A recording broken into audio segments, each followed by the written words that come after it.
우선 2016년 첫 주 예배입니다. 여러분이 예배 말씀 점검표 갖고 하나씩 좀 체크하시면서 이제 올해가 다 갈 때 한번 제출하라 그러면 기분 좋게 한번 제출할 수 있는 그런 자기 점검표가 됐으면 좋겠고, 또 일부 예배 때 한번 시도를 해봤더니 좀 예배 준비를 위해서 일부 예배 때는 그 예배 전에 우리 찬송 준비 찬송을 한번 했어요. 그러니까 분위기가 너무 은혜로워서 우리 이제 2부 예배도 다음 주부터는 미리 와서 좀 찬송을 좀 하려고 그럽니다. 그러니까 여러분이 지각하지 마시고 더 일찍 와서 예배를 좀 잘 준비해 주시기 바라고, 또 우리 또 성가대가 보니까 오늘 또 많이 늘은 것 같고, 우리 한신우 집사가 앉아있으니까 한 10명 더 있는 것 같은데, 한 해도 은혜로운 찬양으로 예배 좀 잘 섬겨달라고 우리 하나님 앞에 또 영광의 격려의 박수 한번 쳤으면 좋겠습니다.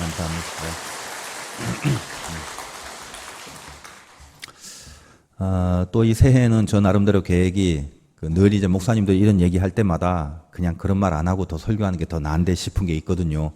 설교를 길게 안 하겠다 이건데, 오늘만 좀 길게 하고 다음부터 아무튼 간에 좀 시간을 잘 좀 지키면 좋겠다, 뭐 이런 생각도 아무튼 듭니다. 그건 뭐 마음대로 될는지 모르겠어요. 그러니까 여러분들이 늘 위해서 기도해 주시고, 항상 교회에서 기도할 때마다, 오늘 또 우리 장로님 기도일 수 있지만 우리 교회 그 1,000번째의 영광을, 그것이 어떤 숫자적인 욕심이 아니라 하나님 앞에 정말 자기를 죽여서 드리는 1000명의 예배자가 한번 세워줬으면 좋겠다 생각할 때마다 마음이 기쁘고 좀 들떠요.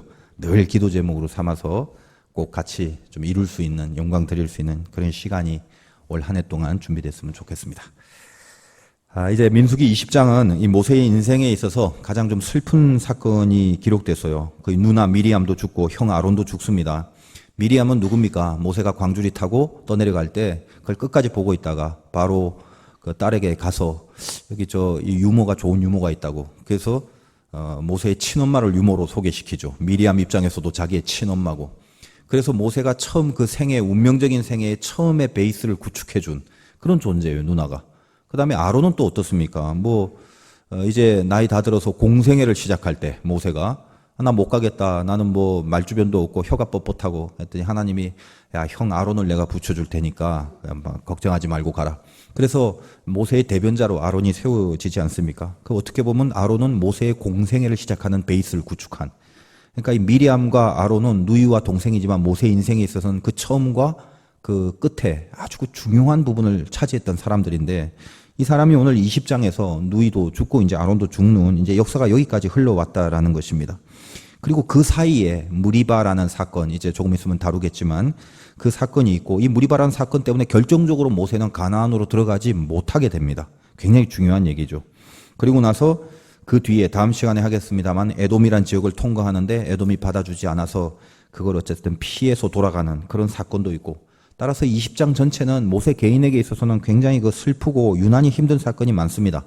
근데 그 모든 것들 중에 핵심이 뭐냐, 얼마나 힘들었으면 미리암도 죽고 아론도 죽는 그 가장 중요한 베이스를 구축했던 인물들이 다 죽고 그 한가운데 무리바 사건을 통하여 모세조차도 가나안으로 들어가지 못하게 하는 그런 굉장히 아픈 그 얘기를 지금 하고 있다는 것입니다.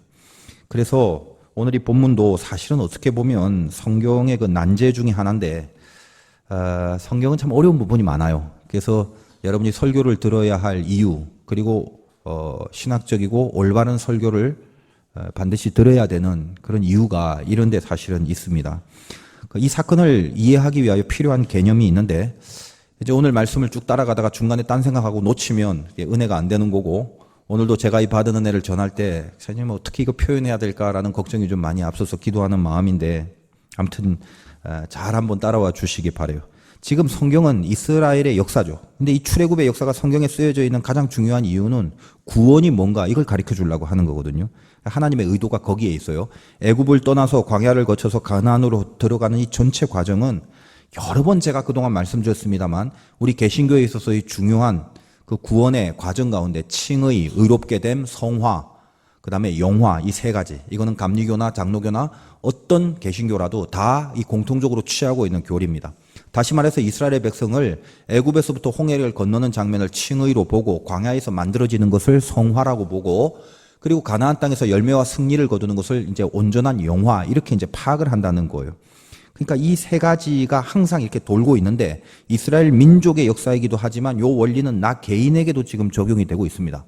예를 들면 모세라는 개인에게 좀 적용을 시킨다면 그도 40년 동안 이스라엘 백성이 400년 동안 애굽에 있었던 것처럼 그도 40년 동안 애굽에 있다가 다시 광야로 쫓겨나서 거기서 40년을 연단받다가 그리고 나서 나머지 40년 생활은 이스라엘을 이끄는 지도자로 살아가는 거죠. 그러니까 모세 개인 입장에서도 40년 동안 애굽에 있다가 칭의 되고 광야에서 성화되고 80살에 부름받아서 120살까지 또 40년을 영화로운 하나님의 일을 하는 존재로 그렇게 살지 않습니까?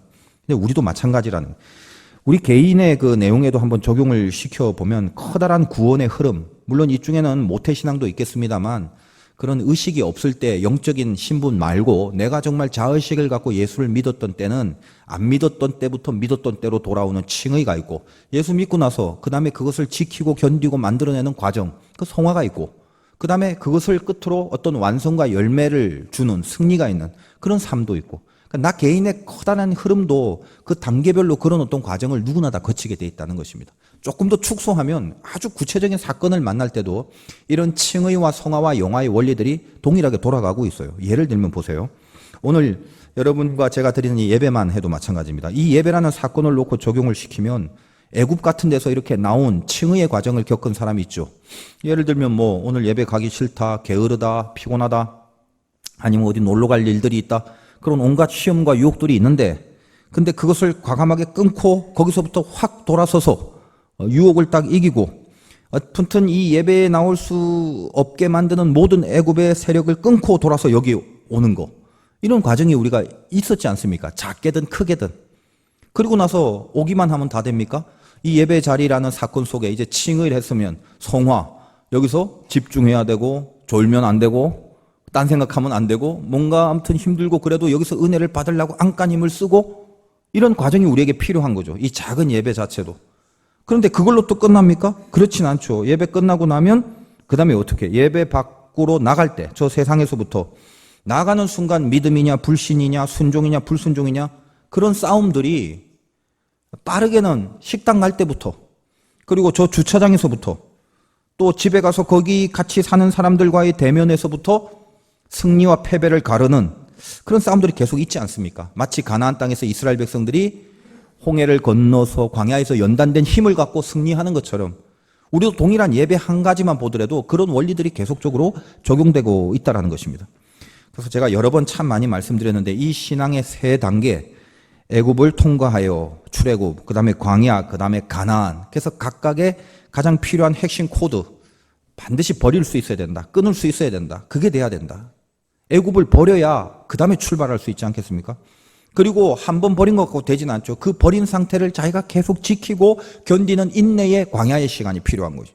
그리고 그것만 되는 게 아니라 그리고 나서 드디어 일을 할 때, 사명을 갖고 하나님의 일을 할 때 거기에 영광이 있는 거다라는 것입니다. 항상 그래요. 버려야 되고 지키고 견뎌야 되고 일해야 되고, 이것들이 우리 삶 속에 이루어져야 된다는 것입니다. 그런데 교인들의 문제가 뭐냐? 그거예요. 버리지도 않았고 견디지도 못한 사람이 일부터 하는 거예요. 애굽을 버리지 못한 사람이 목회를 해요. 문제가 생기겠죠. 광야를 견디지 못한 사람이 목회를 해요. 문제가 생기겠죠. 어디 목회뿐만입니까? 올해 이제 새로 집사도 선출되고 각자 또 맡은 부분도 있고 뭐 여러 가지 교회에서 어떤 일을 하시는 분들이 있겠죠. 근데 그렇게 새롭게 하는 사람들을 한번 명심해 보세요. 교회에서 교회 일을 할 때도 하나님이 좋아라 해야 되는데 마귀가 좋아라 하는 사람이 있어요. 이상하죠. 교회에서 교회 일을 하는데 차라리 마귀가 더 좋아하고 있다고요. 아, 얘는 빨리 일해야 돼 하면서 마귀가 좋아요. 어떤 사람일까요? 애굽을 버리지도 않고 광야에서 인내하지고 견디지도 못했는데 붕 떠서 애굽의 근성을 갖고 여기서 일을 하는 것입니다. 그러면 시간 지나면 그 일은 전부 다 마귀에게 놀아나게 되는 일밖에 안 된다라는 거예요. 아무튼 우리가 이것에 집중하면서 오늘 이 무리바 사건을 다시 한번 살펴봅시다. 성경에 등장하는 수많은 사람들이 다 메시지를 갖고 있지 않습니까? 그 사람이나 그 민족이나 그 공동체 모습을 통해서 분명히 가르쳐주고 싶은 게 있으니까 여기에 나와 있는 거예요. 뭐 이 땅에 믿음으로 살아간 사람들을 따지다면 한둘이 아니라 성경에 등장한 사람 외에 얼마나 수두룩한 사람들이 믿음으로 살았겠습니까? 근데 그걸 다 성경에 넣을 수는 없죠. 성경에 등장하는 건 뭐냐면 메시지예요. 더 위대하거나 더 큰 인물이라서가 아니라 이거를 계속 읽어가면서 우리에게 주신 하나님의 말씀이기 때문에 메시지가 다 있다는 거예요. 따라서 오늘 이 모세의 사건을 이해할 때 중요한 거는 모세 한 인간의 어떤 개인적인 라이프 스토리가 아닌 거예요. 모세 인간의 평가, 인간의 가치에 집중하지 말고 이 모세 사건을 통해서 뭘 우리들에게 메시지 하려는가, 요 의도에 집중을 해야 될 필요가 있다는 것입니다. 참고로 오늘 이 사건을 통해서 모세가 어떤 일을 당합니까? 그토록 염원하던 가나안에 못 들어가게 돼요. 이런 걸 보고 우리가 보통 무슨 생각을 하냐면 이 중에는 아예 성경을 몰라서 이런 일이 있는지도 모르는 사람도 분명히 있겠습니다만은 그걸 이제 아는 사람들한테는 무슨 생각을 하게 됩니까? 야, 영적으로 모세가 이렇게 순종하지 못해서 지옥에 갔구나. 안 됐다. 너무 그렇게만 생각하면 안 된다는 거예요. 그 모세 개인의 어떤 가치를 말하려고 오늘 무리바 사건이 있는 게 아닙니다. 그리고 참고로 모세는 신약에 보면 예수님이 변화상에서 엘리야와 모세 둘을 동반하지 않습니까? 그러니까 하나님 편에서 하나님과 함께하는 종이에요, 모세는. 그러니까 어떤 그 인간적인 연민, 가나안 땅에도 못 들어가고 오늘 이 사건 때문에 여기서 머무는구나, 그러지 마시고 이 모세의 무리바 사건을 통해서 구원이 뭔지, 아까 말씀드렸죠. 이스라엘의 출애굽의 역사는 구원의 상징이다. 그래서 믿음이 뭔지 이걸 분명히 해두려는 데 의도가 있다는 것입니다. 그래서 오늘 말씀 제목이 다시 시작하는 믿음인데 이 새해 첫 주일에 좀 걸맞는 주제 아니겠습니까? 우리가 다시 시작할 수 있다면 그게 소망이고 그게 에너지인데 그 믿음을 다시 시작할 영적인 모티브, 그것을 오늘 이 말씀 가운데 붙잡았으면 좋겠다는 생각이 들어요. 대충의 내용이 무엇입니까? 가데스 바네아에 이르러 물이 없습니다. 많이 들어봤어요. 가데스 바네아. 지금으로부터 이 본문이 있기 전 38년 전에 이스라엘 백성들이 잽싸게 가나안 접경까지 갔어요. 그 가나안 접경이 가데스 바네아인데 거기서 12지파의 정탐꾼을 대표로 보내지만 그중에 10명이 부정적인 믿음을 고백하지 않습니까? 그래서 빠꾸 오라이 해갖고 다시 광야에서 38년을 뺑뺑이를 돌아요. 원래 애굽에서 거기까지는 한 열흘이면 갈 수 있는 거리인데 믿음을 인정받지 못하니까 성화의 기간이 필요했던 거죠. 그래서 하나님이 그 정탐에서 실패한 가데스 바네아에서부터 다시 거꾸로 해서 광야에 이렇게 뺑뺑이를 돌리고 그 다음에 다시 오늘 본문까지 온 것입니다. 그러니까 이들의 입장에서 가데스 바네아에 딱 섰을 때 뭔가 이 실패하여 빠꾸한 곳이라는 걸 알고 있기 때문에 뭔가 이 가슴 찡한 애환이 서린 곳이겠죠. 근데 오늘 성경의 말씀은 뭐냐? 근데 거기서 또 이스라엘이 사고를 쳐요. 그렇게 변한 모습이 아니더라는 거예요. 뺑뺑이를 돌고 와도. 말하는 모습, 말하는 정서, 마음가짐, 이게 옛날 38년 전 그때하고 별로 다른 게 아니에요. 예를 들면 오늘 3절을 봅니다. 백성이 모세와 다투어 말하되 이르되 우리 형제들이 여호와 앞에서 죽을 때에 우리도 죽었더라면 좋을 뻔하였도다. 이 말이 됩니까? 지들은 살아나서 감사하고 감사해도 한도 끝도 없을 것인데 말하는 투가 차라리 우리도 죽는 게 낫지 이래요. 누구 들으라고 하는 말이에요? 모세 들으라고 하는 말이지만 모세 위에 있는 하나님 들으라고 하는 말이죠. 결국 원망입니다. 그러다가 4절 너희가 어찌하여 여호와의 회중을 이 광야로 인도하여 우리와 우리 짐승이 다 여기서 죽게 하느냐. 실제로 죽은 적도 없고 또 많은 사람이 죽어도 지들은 살아났기 때문에 죽어 마땅한 죄인이 살아난 것만 해도 감사해야 되는데 우리 다 죽게 만들었느냐. 자 죽어 마땅한 죄를 하나님이 용서해 주시고 모세의 기도를 통하여 살려주셨는데 거기에 대한 감사나 혹은 자기에 대한 죄책감이 전혀 없죠. 그리고 5절 너희가 어찌하여 우리를 애굽에서 나오게 하여 이 나쁜 곳으로 인도하였느냐. 하나님의 약속의 땅 적경에서 이게 나쁜 데래요. 이곳에는 파종할 곳이 없고 무화과도 없고 포도도 없고 석류도 없고 마실도 없도다. 없다. 여러분 인생 가운데 나쁘다라고 평가하는 거에는 뒤에다 없다가 붙어요. 나는 이것도 없고 저것도 없고 이것도 없고 저것도 없고 그래서 다 나쁜 거라는 거예요. 근데 실제로 그렇습니까? 그렇지 않죠. 그런데 죄다 없대요. 가만 보면 38년 전에 여기서 보낸 정탐꾼들, 그들의 부정적인 신앙과 다를 바 없죠. 전부 불평, 없다, 안 된다. 뭘 말하는 거예요? 변화되지 않은 그들의 모습을 그대로 보여줍니다. 근데 모세와 아론은 여전히 그 모습을 갖고 하나님 앞에 가서 또 엎드려 기도해요. 6절. 모세와 아론이 회중 앞을 떠나 회막문에 이르러 엎드리매. 그러니까 하나님 나타나겠죠. 아유, 얘들 또 얘네들 때문에 또 무릎 꿇고 니네가 기도하는구나. 그래, 내가 물을 주마. 그래서 물을 주시는데 8절에 지팡이를 가지고 네 형 아론과 함께 회중을 모으고 그들의 목전에서 너희는 반석에게 명령하여 물을 내라.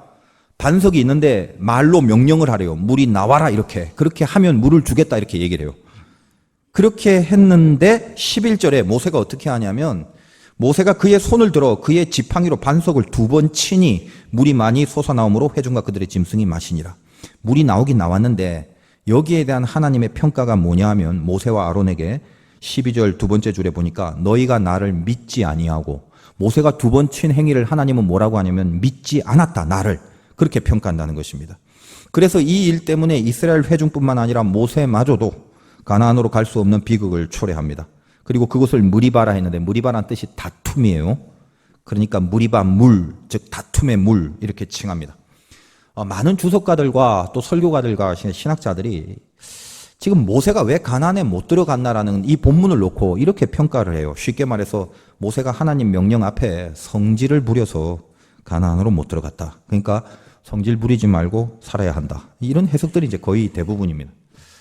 뭐 그것도 맞겠죠. 그 성질 부리면 안 되잖아요. 근데 이게 아무렴 제 생각엔 그래요. 난제라는 게 말입니다.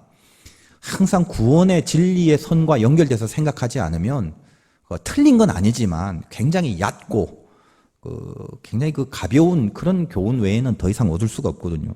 저는 옛날부터 이게 이상했어요. 아니 지금 가나안 입성이라는 게 주는 영적 상징이 얼마나 큰 건데 그 구원을 이루는 사건인데 이제껏 모세가 지금 살면서 참 잘한 것도 많은데 여기서 잠깐 뭐 그렇게 죄진 것도 아니고 성질 한번 부렸다고 그걸 허락받지 못한다는 게 이게 납득이 안 가는 거예요. 물론 이제 이 말씀 그대로 본다면 하나님은 반석에게 명하라 한 거를 모세는 지팡이를 갖고 2번이나 때렸으니까 이게 성질을 부린 거든 안 부린 거든 어쨌든 하나님의 명령대로 한 것만은 아니다라는 건 틀림없어요. 근데 그렇다고 해서 지금 가나안 자체를 허락하지 않는다는 건 더군다나 하나님이 모세를 왜 불렀냐 하면 궁극이 가나안 입성인데 그 궁극을 허락하지 않았다라는 게 아무래도 그동안의 모세를 보아왔건데 그 정도로 그런 심판을 한다는 게 전혀 이게 납득이 안 된다는 것입니다. 그래서 이 점에서 그냥 모세가 성질 부린다고 하나님 앞에 가나안 약속 못 받았다. 뭐 그냥 어디 천국도 못 갔다. 비약적으로 그렇게 해버린다면 너무 이게 말이 안 되는 거죠. 그리고 이미 신약 성경에 이미 모세는 예수님 위에 엘리야와 같이 나타난 하나님의 종으로 이미 입증이 되어 있습니다. 따라서 이 문제는 그런 식으로 간단하게 풀 문제가 아니단 말이죠.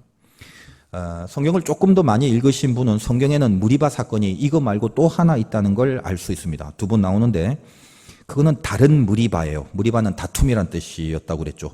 출애굽기 17장에 그 내용이 나오는데 빨리 찾으실 수 있는 분은 찾아보셔도 되고 아니면 그냥 듣기만 하셔도 됩니다.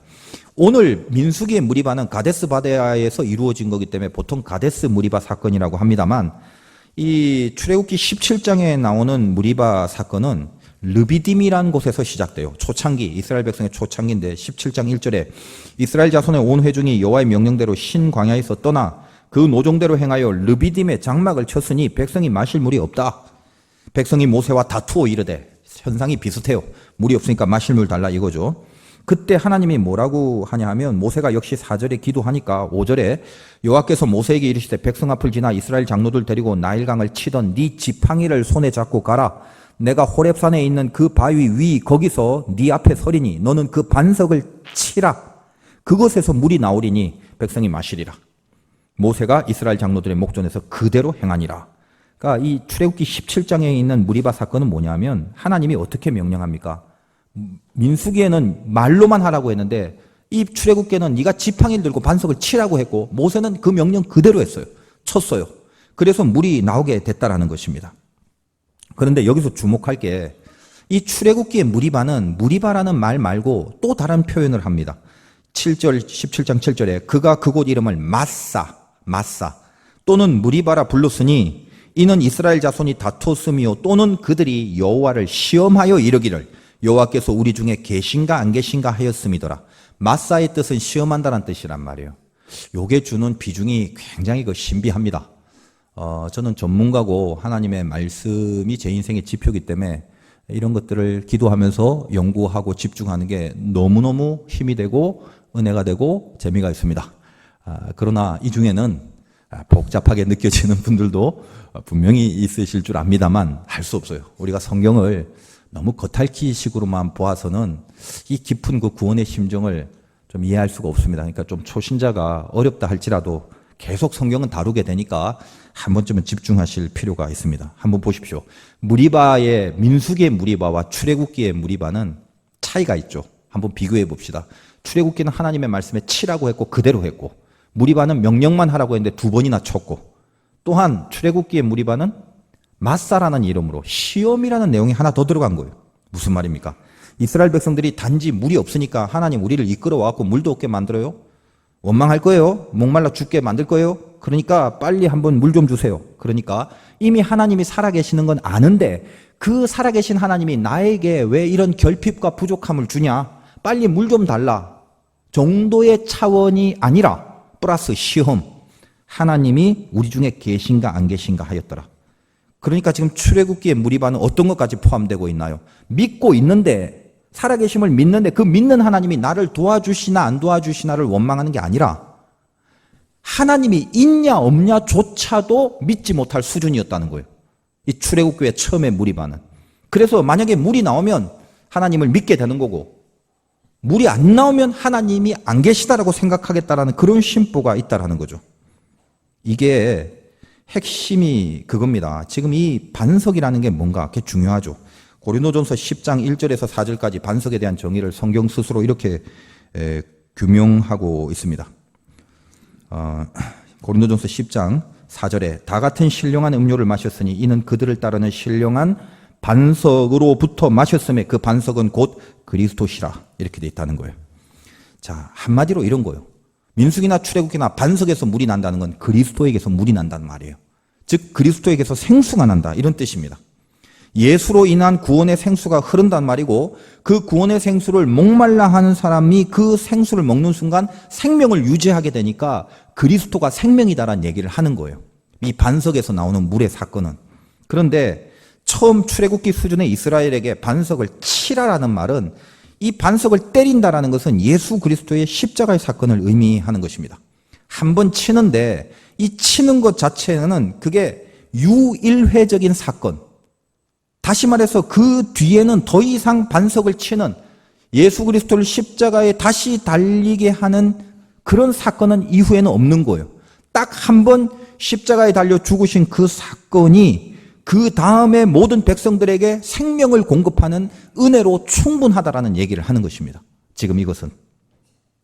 동시에 물을 공급해주는 인생에서의 어떤 도움과 기가를 해소해주는 보호하심도 있지만 더 근본적으로 출애굽기에 있는 수준, 하나님이 있냐 없냐도 모르는 믿음 없는 족속들에게 이 반석에서 물을 내는 사건, 즉 십자가에 달려 죽으신 예수님의 사건은 하나님이 있냐 없냐도 모르고 그걸 믿지 못하는 자들에게 믿음이라는 것을 심어주는 은혜의 통로며 그 은혜의 근거가 바로 십자가의 사건이고 반석에서 물을 내는 사건이다. 이걸 메시지화하는 것입니다. 반석은 한 번만 치면 돼요. 그것으로 충분합니다. 다시 말해서 하나님의 살아계심을 믿게 하는 유일한 방법은 십자가의 은혜, 우리를 위하여 대신 죽으신 그리스도의 그 십자가, 그거 하나만이다라는 얘기를 1차적으로 하는 것입니다. 자, 한번 생각해 봅시다. 예수님이 우리 위해 십자가에 달려 죽었다는 말은 초신자라도 수없이 들었던 얘기고 복음 중에 복음이에요. 근데 지금 그게 나한테 어떤 효과가 있습니까? 2000년 전에 나를 위하여 어떤 분이 죽었대요. 그건 내가 알겠는데 그렇다 치잔 말이에요. 그게 지금 나에게 무슨 상관이 있습니까? 물론 우리는 대강 알아요. 그것 때문에 우리와 하나님과 관계가 맺어지고 또 우리가 그것 때문에 주님의 은총을 입고 뭐 기타 등등 하나님께로부터 오는 모든 혜택은 나를 위하여 죽으신 주의 십자가의 은혜 때문이라는 걸 어렴풋이 우리는 다 그건 알고 있어요. 그런데 사실은 말입니다. 십자가에 달려 죽으신 사건 때문에 우리에게 나도 모르게 오직 그 이유 하나 때문에 나에게 효력이 하나 생겼어요. 효과가. 그게 뭐냐 하면요. 하나님을 믿는 그 믿음이 생겨버린 거예요. 그 십자가 사건 때문에. 주님이 나를 위하여 죽으신 그 사건이 없다면요. 지금 여러분들은 이 자리에 앉아 있을 수가 없고 하나님이 정말 없는 줄 아냐? 자, 인천의 앞바다를 갈라줄게 하면서 월미도의 앞바다가 쫙 갈라줘도요. 여러분은 그게 하나님이 살아계심이라고 믿는 게 아니라 우연히 그랬거나 무슨 쓰나미가 하나 왔겠지 라고 생각하는 불신 속에 살아갈 수밖에 없습니다. 다시 말해서 여러분이 어느 날 왠지 참 모르지만 하나님이 믿어져. 그럼 감각이 이렇게 살살 생기기 시작하는 거예요. 이 중에는 공부를 많이 하신 분도 있고 적게 하신 분도 있고 지능이 높으신 분도 있고 낮으신 분도 있겠죠. 교양이 있으신 분도 있고 없으신 분도 있고 키가 작은 분도 있고 큰 분도 있고 그렇겠죠. 근데 우리가 동일하게 예수 그리스도의 사건에 대해서 무슨 동일한 내용과 동일한 공부를 똑같이 한 적은 없지요. 어떤 사람은 얼핏 그냥 예수님이 나를 위하여 죽으셨대라는 말을 그냥 스치는 소리 가운데 들었다가 그런데 그게 믿어져서 믿음을 가진 사람이 있고, 어떤 사람은 수십 년 옆 사람이 설득을 해도 안 되다가 어느 날 깊이 어떤 책을 읽다가 갑자기 안에 은혜가 와서 믿게 된 사람도 있고, 가지각색이단 말이에요. 그러므로 믿음이 있기까지는 이 방법이다라는 게 정해진 게 없어요. 무슨 말을 하느냐? 주님이 나를 위하여 십자가에 죽으신 그 보혈의 공로를 덧입은 사람만이 그 효과 때문에 내가 지금 믿음을 갖게 되었다는 거예요.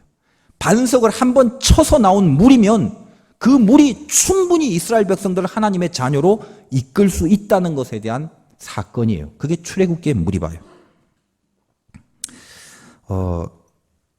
예수님이 나를 위해 죽으신 사건 때문에 내가 딴 사람들은 어떻게 믿었는지 모르겠고, 딴 사람들은 그걸 왜 믿는지 왜 안 믿는지 그건 잘 몰라도 이상하게 나도 이유를 모르겠는데 믿는 게 안 믿는 것보다 조금이라도 자꾸 세지고 강해지더라, 이런 느낌이 갑자기 드는 거예요. 옆 사람의 지갑에 돈이 든 걸 보고 이걸 한번 확 훔쳤는데 이걸 들켜서 내가 경찰서에 가서 감옥에 가냐 안 가냐가 겁나기 전에 하나님이 나에게 벌을 주시지 않을까라는 갑자기 하나님에 대한 의식이 속에 확 생겨난 것은, 여러분들이 철학적이거나 종교적이거나 아니면 신앙심이 있어서가 아니라 돈 주고도 살 수 없는 그 감각이 내 안에 나도 모르게 들어간 것은 하나님이 나에게 주신 은혜인데, 왜 그게 나에게 들어왔냐? 나를 위하여 죽으신 예수 그리스도의 십자가의 보혈 때문에 나에게 그 믿음이 오게 된 거라 이 말이에요. 그게 십자가라는 거예요. 저 혼자 이렇게 은혜 받는 이 가슴을 어떻게 피를 토해야 되나? 저는 그래서 이 십자가가 이 2016년에 처음에 너무나 많이 들었던 이 얘기지만 저한테는 이게 얼마나 큰 힘이 되는지 모른단 말이에요. 그리고 그 믿음이 이제 주어졌다면 그 믿음은 그 다음엔 어떤 경우라도 나를 영원히 구원케 하는 조건이죠. 내가 살면서 얼마나 선을 많이 하고 얼마나 법을 잘 지키고 그런 곳으로 우리의 구원이 보장되지 않습니다. 그게 복음을 아는 사람이에요. 여러분, 예수 안 믿어도요, 세상에서 착한 사람은 많죠. 예수 믿으면서 세상에서 못된 사람도 많잖아요. 근데 제가 조금 어폐가 있습니다만 오해하지 말고 들으십시오. 예수 믿고 못되게 살면 안 되겠지만 제가 지금 주장하고 싶은 말이 있단 말이에요. 예수 믿고 못되게 살면 천국 간대, 예수 안 믿고 착하게 살면 천국 못 간단 말이에요. 그래서 남들은 이 얘기를 들으면 웃기고 있네 그래요. 근데 저는 알아요.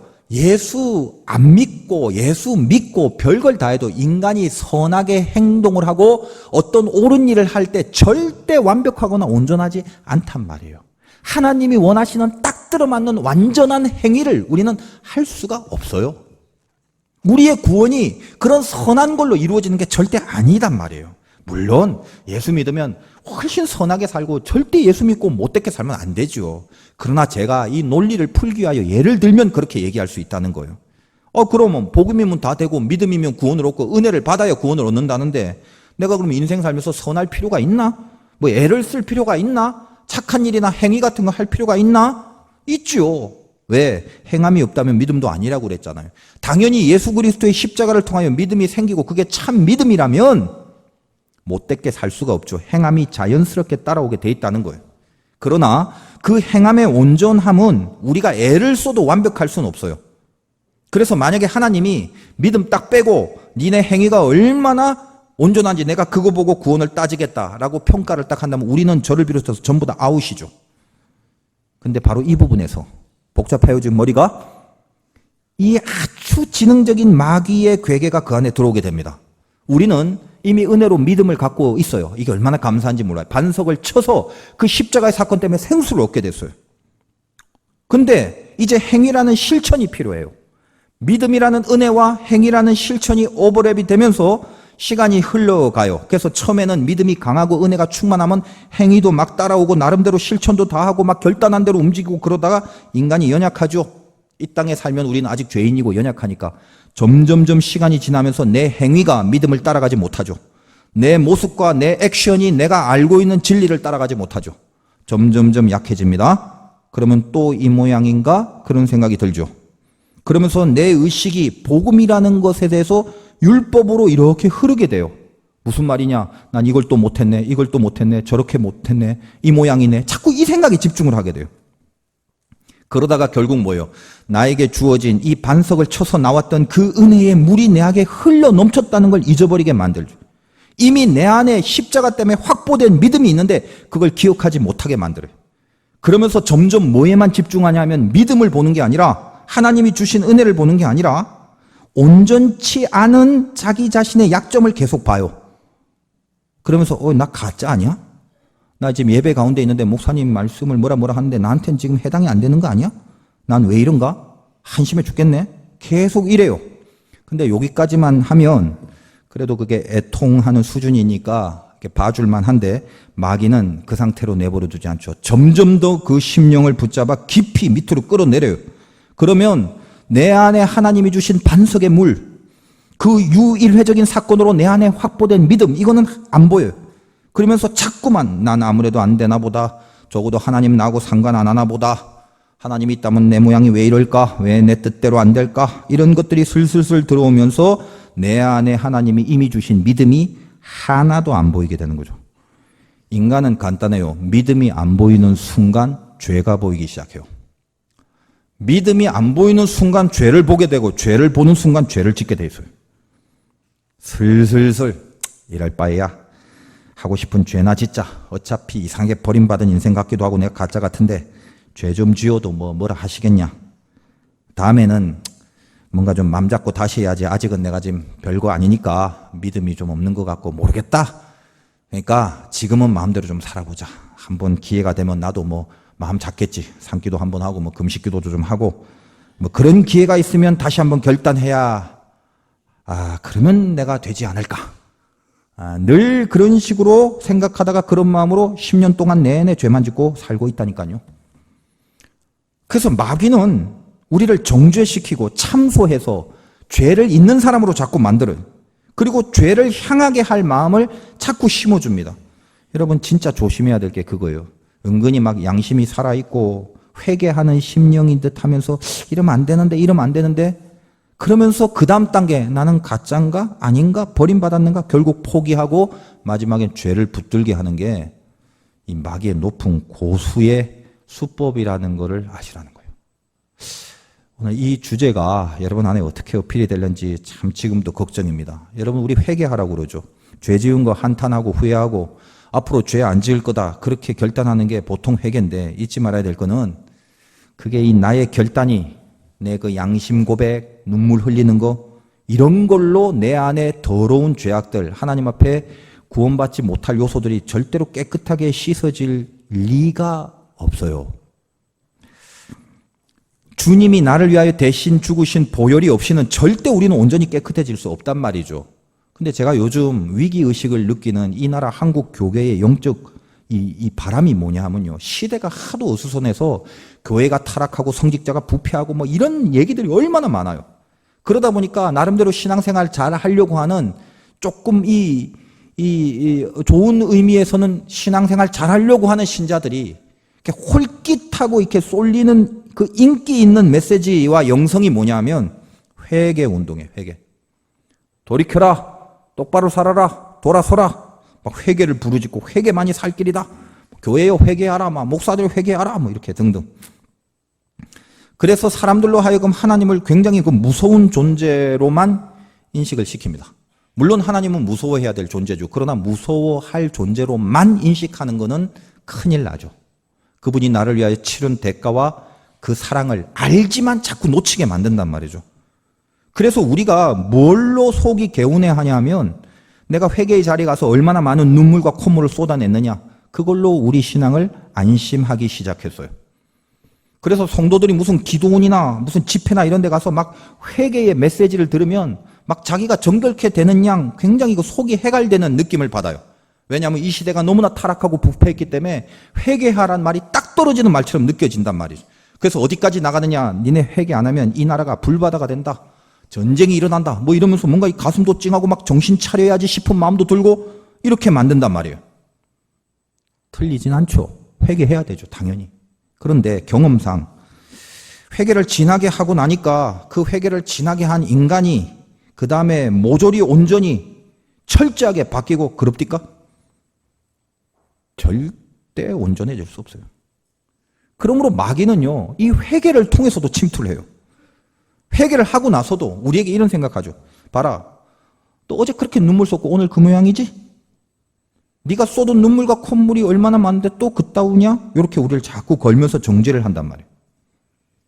여러분, 이 시대에 회개를 자꾸 주장하는 그 사람들의 특성이 뭐냐면 정죄예요. 정죄. 너 틀렸어. 똑바로 살아. 그럼 막 가슴이 찢어질 것 같고 막 은혜 받는 것 같고 그래요. 느낌이. 왜냐하면 진짜 똑바로 못 살았으니까. 근데 조심해야 돼요. 그 조사해 보면요, 여러분, 바리새인들이 특징이 뭐냐면 정죄하는 거예요. 그러니까 이 정죄는 네가 틀렸다라고 말하는 깊은 심리에는 내가 맞다, 나만 맞다예요.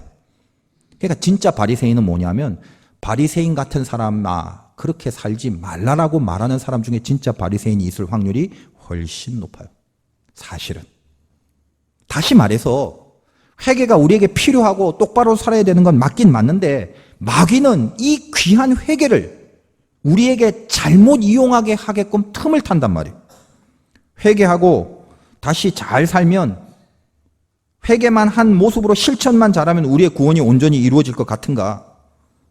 아니죠. 항상 우리는 끝까지 그렇게 못 사는 게 문제이기 때문에 그럼 어쩌라고. 회개해도 안 된다는데 뭘 어째요? 또 회개해야죠. 당연히 또 마음을 찢고 또 회개하고 다시 결단하고 더 눈물 흘리고 또 그래야죠. 연거푸 계속 될 때까지. 그러나 알고 하라는 거예요. 알고. 이것만은 알고 하라는 거죠. 뭐냐? 회개라는 것 자체가, 실천이라는 것 자체가, 선한 행위를 결단한다는 것 자체가 믿음의 시작이 절대 아닙니다. 오늘 다시 시작하는 믿음, 믿음의 시작은 뭐냐?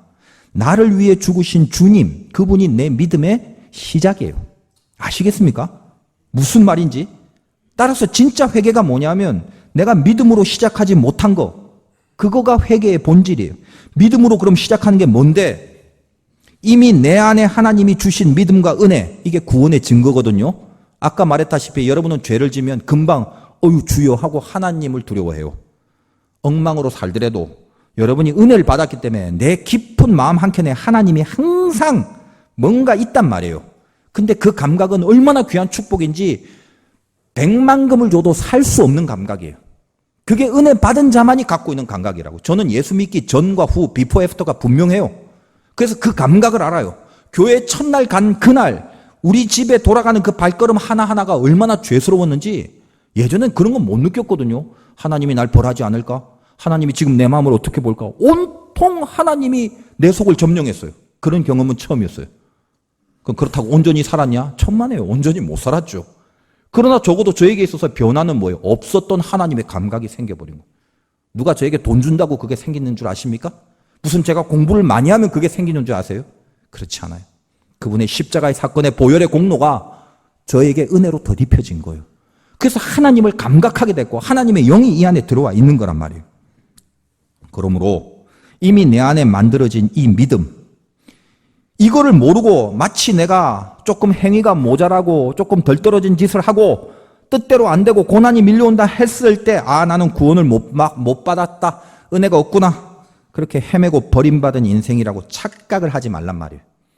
많은 사람들의 시작이 다 어떻게 되냐? 이 귀한 믿음을 빼버리고 혼자서 방방 뜨고 혼자 가슴 치고 혼자 애타하고 혼자 눈물 흘리고 혼자 각서 쓰고 혼자 혈서 쓰고 혼자 금식하고 믿음 빼버리고 회개하고 믿음 빼버리고 그렇게 날뛰면서 아우성을 치는, 그래서 뭔가 잘해보려고 하는 그 모든 결단이 가만 보면 진짜 믿음이라는 건 다 빼버리고 시작하는 그 모습은 우리가 이제껏 살아왔던 믿음 없이 시작했던 우리의 어리석은 모습과 다르지 않습니다. 어떻게 얘기를 해야 되는지 모르겠어요. 이미 이 르비딤에서 반석을 한번 친 사건으로 믿음을 심어줬기 때문에 하나님은 이제 그걸로 끝난 거예요. 우리를 이끄시고 우리를 구원 얻은 백성으로 삼았고 이스라엘도 이제 하나님의 땅 가나안으로 인도한 하나님의 백성이 됐어요. 그래서 가데스 바다에 가서는 더 이상 반석을 또 칠 필요가 없죠. 또 십자가를 세울 필요가 없죠.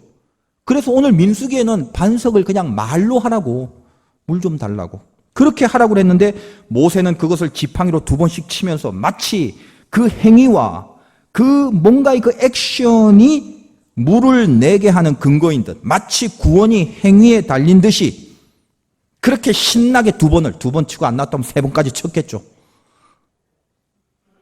하나님의 구원의 근본을 어겨버린 실수를 저지른 것입니다. 그래서 하나님이 여기에 대한 평가가 뭐예요? 보통 사람들이 말하듯이, 그냥 주석가들이 말하듯이 거기에 따른다면 하나님이 이래야 되겠죠. 너 왜 성질 부리냐? 그렇게 나와야 되겠죠. 근데 하나님 그 얘기 안 하세요. 12절에 너희가 나를 믿지 아니하고. 다시 말해서 지팡이로 2번 친 행위를 하나님은 뭘로 본다? 믿음이 없는 거. 즉 구원이 믿음에 있는 건데 너는 그걸 모르고, 그 믿음을 모르고 너의 조건이나 행위에 구원이 딸린 줄 아직도 그렇게 생각하냐 이거예요. 그러므로 너는 내가 말한 이 적합한 구원의 반열에 들 수 없다. 그래서 모세를 의도적으로 가나안에 들여보지 못함으로 우리에게 구원의 근거가 어디 있는가를 가르쳐주는 거다는 것입니다. 이런 깊은 얘기가 왜 도대체 중요해요, 여러분들에게? 그리고 제가 왜 이렇게 이 말에 저는 개인적으로 은혜를 받냐? 다른 거 아무것도 없어요. 구원이 뭐냐 이거예요. 왜 이렇게 이게 중요하냐?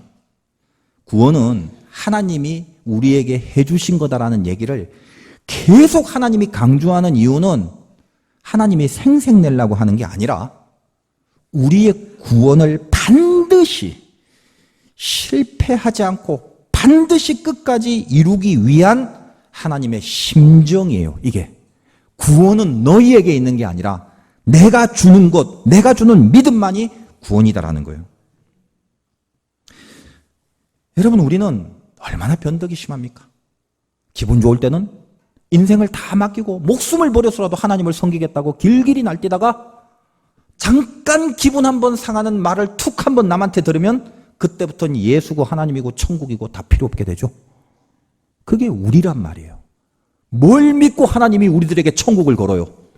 지 기분 내키는 대로 버리고 지 기분 내키는 대로 붙잡고 그럴 건데 생명이 걸린 이 문제를 연약한 우리에게 맡기지 않습니다. 아버지는 우리를 알아요. 구원만큼은 반드시 주고 싶으신 거예요. 우리를 절대 실패하게 내버려 둘 수가 없고 우리를 지옥에 들어가게 만들 수가 없는 거예요. 아버지는. 하나님이 그래서 친히 주신 거예요.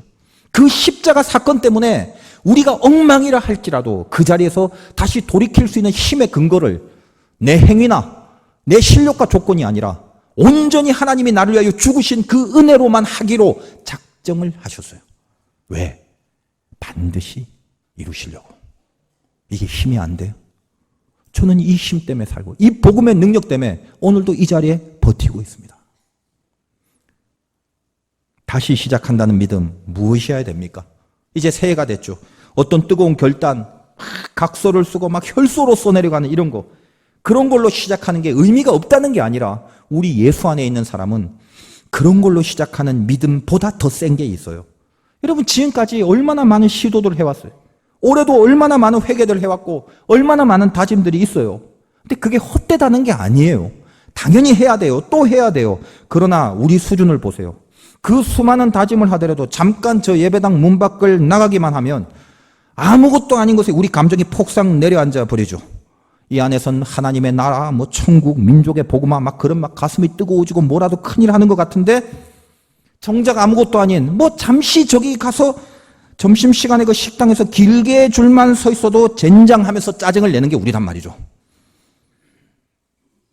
이 백성 주의 민족 되게 하소서 막 그러면서 막 거창하게 하는데 정작 잠시 밖에 나가서 누가 자기 차 앞에 주차해놓고 오래 있기만 하면 쌍욕부터 튀어나오고 싶은 게 우리란 말이에요. 아니에요? 싫은 사람, 미운 사람은 무슨 얘기를 하더라도 반대부터 하려고 이미 마음에 쉴드를 치고 아예 귀를 닫아버리죠. 용서, 관용, 오래 참음?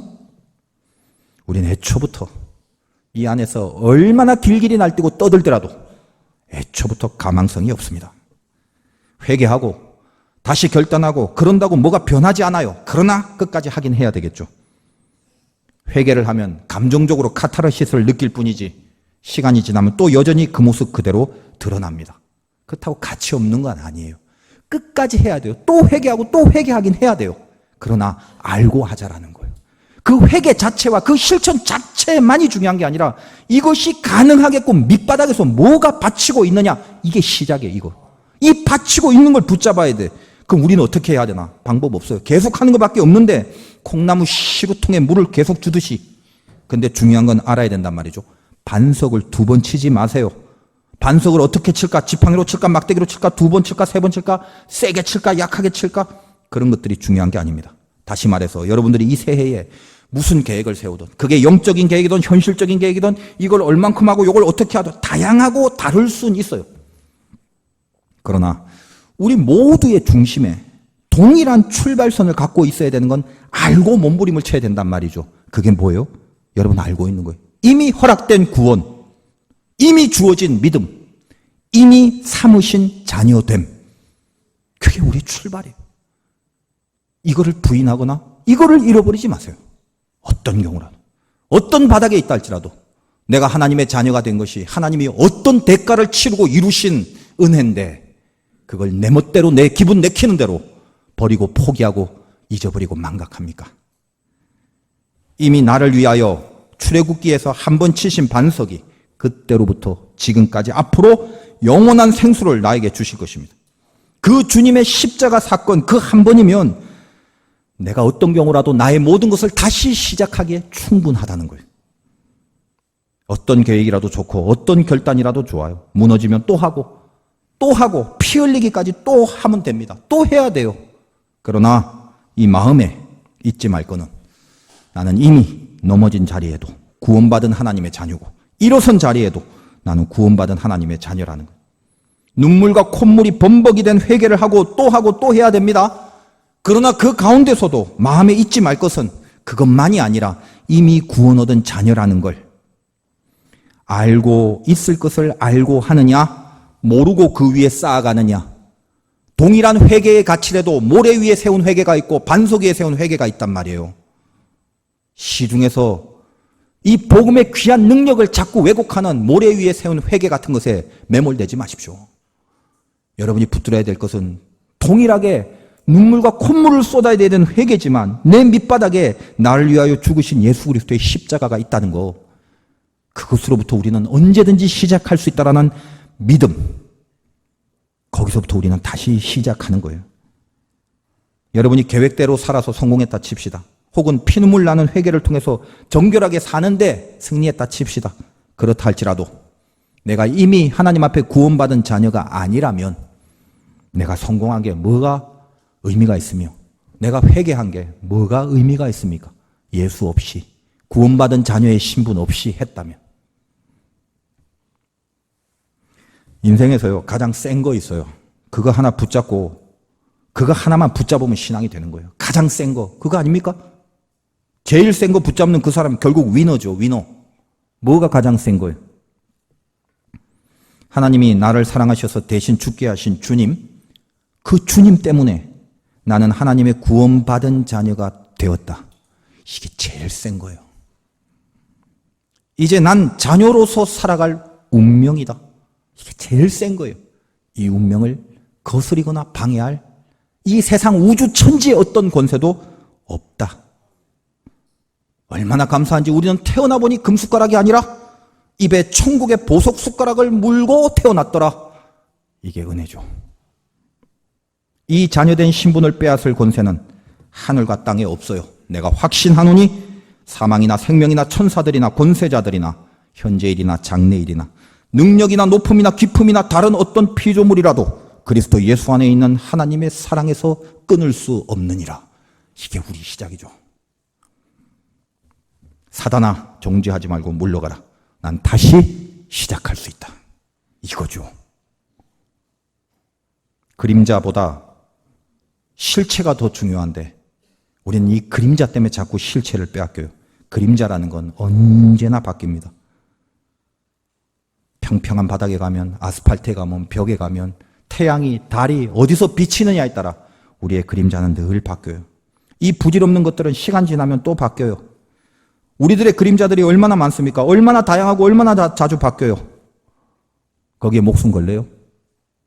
기쁜 그림자, 슬픈 그림자. 여러분 기쁘다 슬프다가 얼마나 자주 쉽게 바뀌는 줄 아세요? 여러분 예배 중에 말씀 듣고 은혜 받아 기뻐. 축도 받죠? 나가다가 뒤에서 누가 발을 밟았는데 미안하다고도 말도 안 해요. 순간 그 기뻤던 마음이 사라지고 슬픔이 확 밀려오죠. 근데 그건 그림자예요. 시간 지나면 변하는, 상황에 따라 변하는. 근데 그 실체가 아닌 그림자에 우리는 감정이 콩튀듯 파튀듯 오락가락 하는 거죠. 무슨 생각까지 하는 줄 아세요? 충만한 기쁨에서 갑자기 슬퍼지는 순간, 발 밟은 그 이유 하나 때문에 어라 교회 괜히 왔네 이거죠. 축도 받기 전에 일찍 가서 잽싸게 밥을 먼저 먹어야 됐는데 오늘 괜히 은혜 받아서 축도 받고 끝까지 있다가 이런 꼴 당했네 등등. 그러다 결국 어떻게 되냐? 예수 믿으면 뭐하냐로 가게 되는 것입니다. 그 금방 바뀔 일, 그 사소한 사건들, 거기에 무슨 의미나 시작 같은 거 꾀하지 마세요. 여러분이 새해에 시작할 때는 강하게 붙들어야 되는 건 가장 센 거 하나 붙들면 돼요. 그 본질적인 센 무게, 그거 하나입니다. 믿음. 나에게 믿음이, 구원이 주어졌다는 사실. 뻔한 그 얘기, 자녀된 신분, 어떤 경우라도 그거 흔들리지 않는 거. 비록 상대방이 내 발을 밟고 미안하다 안 해도, 식당에서 내 앞에 새치기를 하는 사람을 보더라도, 차 앞을 가로막아도 전혀 미안한 표정 없이 내 눈을 째려보고 도망가는 그 인간을 볼지라도, 인생에 기도는 많이 했는데 뜻한 대로 되지 않는 현상들 그림자로 인하여 깊은 본질의 기둥을 건드리지 말라는 거예요. 우리 신앙의, 우리 믿음의, 우리 운명의 시작은 변함없고 영원한 나를 위하여 대신 죽으신 하나님의 사랑이며 구원 얻은 자녀로서의 운명에 있음을 잊지 말라는 것입니다. 새해에 다시 시작하는 믿음의 삶이 되시길 주님의 이름으로 축원드립니다.